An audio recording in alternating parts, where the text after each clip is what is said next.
ദൈവ തിരുനാമത്തിന് മഹത്വമുണ്ടാവട്ടെ. Bible reading പ്രോഗ്രാമിൽ സംബന്ധിക്കുന്ന ഏവർക്കും കർത്തൃനാമത്തിൽ സ്നേഹവന്ദനം. ഉൽപ്പത്തി പുസ്തകം 47-ാം അധ്യായം നമ്മൾ ഇന്ന് വായിച്ച് ധ്യാനിക്കുകയാണ്. യാക്കോബ് ജോസഫിൻ്റെ അടുത്ത് വന്നു. യാക്കോബിനെയും സഹോദരന്മാരെയൊക്കെ കൂട്ടിക്കൊണ്ട് ജോസഫ് ഫറവോ രാജാവിൻ്റെ അടുത്തേക്ക് ചെല്ലുകയാണ്. അതിൽ 5 സഹോദരന്മാരെ കൂട്ടി തൻ്റെ പിതാവിനെയും ചേർത്ത് ഫറവോൻ്റെ സന്നിധിയിൽ ചെന്നപ്പോൾ അവർ പറഞ്ഞു, ഞങ്ങളിവിടെ താമസിക്കാൻ വന്നവരാണ്. അപ്പോൾ ഫറവോ രാജാവ് അവരോട് ചോദിക്കുന്നു, നിങ്ങളുടെ തൊഴിലെന്താണ്? ജോസഫ് നേരത്തെ അവരോട് പറഞ്ഞതനുസരിച്ച് അവർ പറയുന്നു, ഞങ്ങളെല്ലാവരും ഇടയന്മാരാണ്, ഞങ്ങളുടെ പിതാക്കന്മാരും അങ്ങനെ തന്നെയായിരുന്നു. അപ്പോൾ ഫറവോ രാജാവ് പറയുന്നു, ജോസഫിന് പറയുന്നു, ഈ രാജ്യം മുഴുവൻ നിന്റെ അധീനതയിലാണ്. അപ്പോൾ ജോസഫിന് ആ രാജ്യത്തുണ്ടായിരുന്ന സ്ഥാനം, ഫറവോ രാജാവിൻ്റെ സന്നിധിയിലുള്ള സ്ഥാനം എന്തെന്ന് നമുക്ക് ഊഹിക്കാവുന്നതാണ്. രാജാവിന് തുല്യമായ സ്ഥാനം തന്നെയാണ് അദ്ദേഹം ജോസഫിന് നൽകിയിട്ടുള്ളത്. അതുകൊണ്ട് ഇഷ്ടമുള്ള സ്ഥലം നീ എടുത്തുകൊള്ളുവാൻ അവരോട് ആവശ്യപ്പെടുകയാണ്. അങ്ങനെ ഗോശാൻ ദേശത്ത് താമസിക്കുവാൻ അവർ ആഗ്രഹിക്കുന്നു. ആ ദേശം ചോദിക്കണമെന്ന് ജോസഫ് പറഞ്ഞനുസരിച്ച് സഹോദരന്മാർ ചോദിക്കുകയും ആ ദേശത്ത് അവരെ പാർപ്പിക്കുകയുമാണ്. അതിന് 7-ാം വാക്യം വരുമ്പോൾ നമ്മൾ വായിക്കുന്നു, യാക്കോബ് തൻ്റെ കൈ ഉയർത്തി ഫറവോ രാജാവിനെ ഇവിടെ അനുഗ്രഹിക്കുകയാണ്. താനൊരു കൗശലക്കാരനായി, ഒരു ചതിയനായി തൻ്റെ ജീവിതം ആരംഭിച്ചു. ഒരുപാട് അനുഭവങ്ങളിലൂടെ കടന്നുപോയി. ദൈവം അവിടെയെല്ലാം അദ്ദേഹത്തെ വഴി നടത്തി. ആ ക്രൂശിൻ്റെ അനുഭവങ്ങളൊക്കെയും പ്രതിസന്ധികളുടെ അനുഭവങ്ങളൊക്കെയും ഒരു വലിയ പാഠം യാക്കോബിനെ അത് പഠിപ്പിച്ചു. ഇപ്പോൾ പക്വമായ നല്ല ഒരു ദൈവഭക്തനായി യാക്കോബ് മാറിയിട്ടുണ്ട്. അനുഗ്രഹിക്കുവാൻ തക്കവണ്ണം അവൻ വലിയവനായിട്ട് തീർന്നിരിക്കുകയാണ്.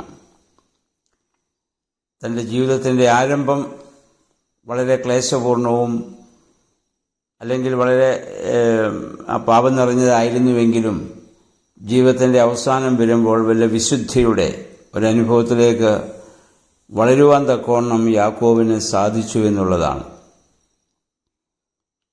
ഫറവോ രാജാവ് വയസ്സ് ചോദിക്കുമ്പോൾ 130 വയസ്സായിരുന്നു. അവന് തന്നെക്കുറിച്ചൊന്നും പറയാനില്ല. ഇപ്പോൾ യാക്കോബിന് വളരെ എളിമയുണ്ട്. തൻ്റെ പിതാക്കന്മാരെ പോലെ ഞാൻ വലിയവനല്ല എന്നിവിടെ സമ്മതിക്കുകയാണ്. വലിയ രൂപാന്തരം യാക്കോബിൻ്റെ ജീവിതത്തിൽ ഇപ്പോൾ സംഭവിച്ചിരിക്കുന്നു. അവൻ പറയുന്നു, ഞാനിവിടെ ഒരു പരദേശിയാണ്. നമ്മളും ഈ ഭൂമിയിൽ പരദേശികളാണെന്ന് പൗലോസ്ലീഹ പറയുന്നു. നമ്മുടെ ദേശം ഇവിടെയല്ല, നമ്മുടെ പൗരത്വം ഇവിടെയല്ല, നമ്മുടെ ഭവനവും ഇവിടെയല്ല. ഈ ഭൂമിയിൽ വ്യത്യസ്തമായ ഒരു രാജ്യവും ഒരു പൗരത്വവും ഒരു ഭവനവും ഒക്കെ പൗലോസ്ലീഹ തൻ്റെ ലേഖനങ്ങളിലൂടെ നമ്മെ ഓർമ്മപ്പെടുത്തുന്നുണ്ട്. ആ ലോകത്തെ ലക്ഷ്യമാക്കി നമ്മൾ ജീവിക്കുന്നവരാണ്. അതുകൊണ്ട് വിശ്വാസപ്രമാണമായി എല്ലാ ദിവസവും ചൊല്ലുന്നു, മരിച്ചുപോയവരുടെ ഉയർപ്പിനും വരുവാനിരിക്കുന്ന ലോകത്തിലെ പുതിയ ജീവനുമായി ഞങ്ങൾ നോക്കി പാർക്കുന്നവരാണ്. ആ ലോകത്തെ ലക്ഷ്യമാക്കി ജീവിക്കുന്നതുകൊണ്ടാണ് ഈ ഭൂമിയിലെ ഏതൊരു ക്ലേശത്തെയും പ്രയാസത്തെയും പ്രതിസന്ധികളെയൊക്കെ പ്രത്യാശയോടെ തരണം ചെയ്യുവാൻ നമുക്ക് സാധിക്കുന്നത്. 10-ാം വാക്യം വരുമ്പോൾ നമുക്ക് കാണുന്നു, വീണ്ടും യാക്കോബ് ഫറവോ രാജാവിനെ ഇവിടെ അനുഗ്രഹിക്കുകയാണ്. ഒരു രാജ്യത്തിൻ്റെ രാജാവിനെ അനുഗ്രഹിക്കുവാൻ തക്കവണ്ണം പരദേശിയായി വന്ന്, വെറും ആട്ടിടയന്മാരുടെ പിതാവായി വന്ന് ആ യാക്കോബിനെ അനുഗ്രഹിക്കാൻ സാധിക്കണമെങ്കിൽ ദൈവം ഒരു മനുഷ്യനിലൂടെ പ്രവർത്തിക്കുന്ന വലിയ പ്രവർത്തനത്തെ നമുക്കിവിടെ കാണുവാൻ സാധിക്കും.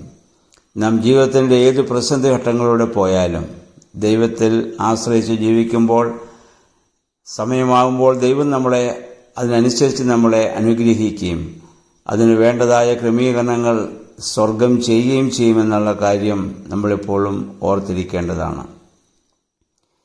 അവർക്ക് ആ രമശേസ് ദേശം, ഗോശാൻ ദേശത്തിൻ്റെ മറ്റൊരു പേരാണ് രമശേസ് എന്ന് പറയുന്നത്.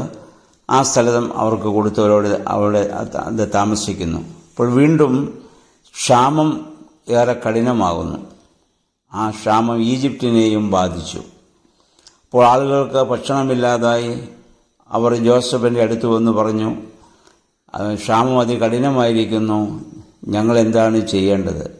അപ്പോൾ അദ്ദേഹം അവരോട് ആവശ്യപ്പെട്ടു, നിങ്ങളുടെ കയ്യിലുള്ള കന്നുകാലികളെയെല്ലാം ഫറവോ രാജാവിന് നിങ്ങൾ കൊണ്ടുവന്ന് തരിക. അങ്ങനെ അവർ കന്നുകാലികളെയെല്ലാം ഫറവോ രാജാവിന് വിധേയമാക്കി കൊടുത്തു. അങ്ങനെ ജോസഫ് അവർക്ക് ഭക്ഷണം കൊടുത്തു. ആ രാജ്യത്തിനു വേണ്ടി, രാജാവിന് വേണ്ടി സത്യസന്ധതയോടും നീതിബോധത്തോടും കൂടി ജോസഫ് പ്രവർത്തിക്കുകയും നമുക്ക് കാണാൻ പറ്റും. അതും തീർന്നു കഴിഞ്ഞപ്പോൾ വീണ്ടും ക്ഷാമം ഇത് നിലനിൽക്കുന്നതിനാൽ അവരെ പറഞ്ഞു, ഞങ്ങളിനി ഒന്നിൽ ഞങ്ങളൊക്കെ ഇപ്പോൾ മരിച്ചു പോകും. അതുകൊണ്ട് ഞങ്ങൾക്ക് ഇനിയുള്ളത് സ്ഥലം മാത്രമേ ഉള്ളൂ. അപ്പോൾ ആ സ്ഥലവും ജോസഫ് ഫറവോ രാജ്യത്തിനു വേണ്ടി, ഫറവോ രാജാവിന് വേണ്ടി, ആ രാജ്യത്തിനു വേണ്ടി ജനങ്ങളിൽ നിന്ന് വാങ്ങുകയും അങ്ങനെ ജനങ്ങളെ മുഴുവൻ, അവിടെയുള്ള സകല ആളുകളും ഫറവോ രാജാവിൻ്റെ അടിമയായി തീരുകയും ചെയ്യുന്നൊരു സാഹചര്യം നമുക്ക് കാണുന്നുണ്ട്. അപ്പോൾ അതുപോലെയാണ് ഒരു രാജ്യസ്ഥാനത്ത് പ്രധാനമന്ത്രിയായിരിക്കുന്ന ആളുകളുടെ ബുദ്ധിയാണ് ആ രാജ്യത്തിൻ്റെ വളർച്ചയ്ക്കും അനുഗ്രഹത്തിനും കാരണം.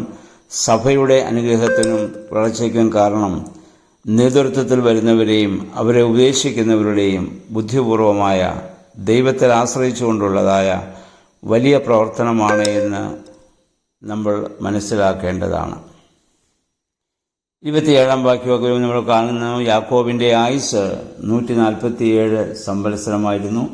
ഇപ്പോൾ ജോസഫിൻ്റെ അടുത്ത് 130 വയസ്സിൽ അവിടെ വന്നു 17 വർഷം തനിക്കൊരിക്കൽ നഷ്ടപ്പെട്ടു എന്ന് പറഞ്ഞ ആ മകനോട് ചേർന്ന് വീണ്ടും 17 വർഷം കൂടി താമസിച്ച് ആ വലിയ സന്തോഷം പങ്കുവയ്ക്കുവാൻ യാക്കോബിന് അവിടെ സാധിക്കുകയാണ്. അതിൻ്റെ അവസാന ഭാഗം വരുമ്പോൾ യാക്കോബ് ജോസഫിനെ വിളിച്ച് അവനെക്കൊണ്ട് സത്യം ചെയ്യിക്കുന്നു. തൻ്റെ തുടയ്ക്ക് കീഴെ അവൻ്റെ കൈവെപ്പിച്ച്. അക്കാലങ്ങളിൽ സത്യം ചെയ്യുന്ന രീതിയായിരുന്നത് നമുക്കറിയാമല്ലോ. ഇതിനു മുൻപ് അബ്രഹാം തൻ്റെ മകൻ ഇസഹാക്കിന് ഭാര്യയെടുക്കുവാൻ തൻ്റെ ദാസനായ എലേയാസാറിനെ അയച്ചപ്പോഴും ഇതേ രീതിയിൽ സത്യം ചെയ്യിച്ചു വിടുന്നത് നമ്മൾ കാണുന്നുണ്ട്. അങ്ങനെ ജോസഫിനെ കൊണ്ട് സത്യം ചെയ്യിക്കുന്നു. തൻ്റെ ആഗ്രഹം, താൻ മരിച്ചാൽ തൻ്റെ പിതാക്കന്മാരുടെ ആ കല്ലറയിൽ, മക്പേല ഗുഹയിൽ, കനാൻ ദേശത്ത് തന്നെ കൊണ്ടുവന്ന് അവിടെ സംസ്കരിക്കണമെന്നുള്ള വലിയ പ്രത്യാശ, വലിയ ആഗ്രഹം യാക്കോബ് ജോസഫിനെ ഇവിടെ അറിയിക്കുകയാണ്.